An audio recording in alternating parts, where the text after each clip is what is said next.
Jadi paling lama yang tersulit itu setengah hari. Ya.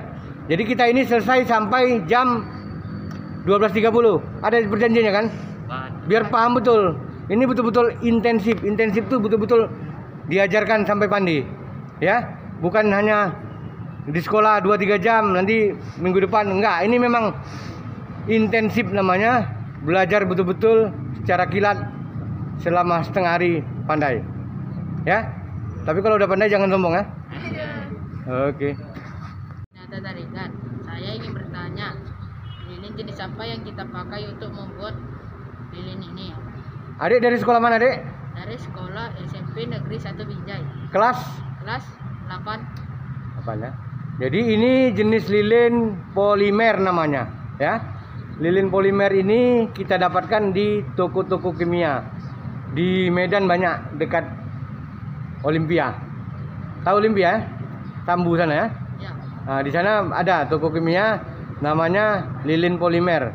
Bentuknya bongkahan, juga pewarnanya. Terima kasih, Dek. Ya.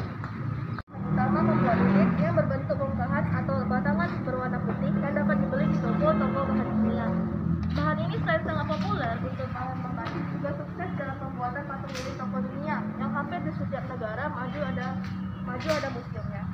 Dengan bahan ini, kami juga menemukan berbagai kreasi seni yang luput dipelajari orang lain, seperti membuat bunga, replika kayu, replika tembaga, replika batu, dan lain sebagainya. Untuk menghasilkan karya tersebut, lilin kita gunakan sebagai bahan berkreasi dengan cara dicairkan terlebih dahulu, seperti pelukis dengan mahirnya menggunakan cat. Lilin ini mempunyai pewarna khusus yang bisa dapatkan dari toko tersebut. Untuk menambah warna yang lebih banyak lagi, kita bisa campurkan dengan pewarna rayon dengan cara dimasak terlebih dahulu.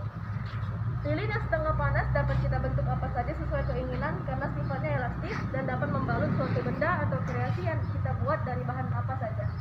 Sangat menakjubkan dan berkelas dunia. Untuk melihat macam-macam karyanya, silahkan kunjungi YouTube Lembaga Aceh Internasional Indonesia.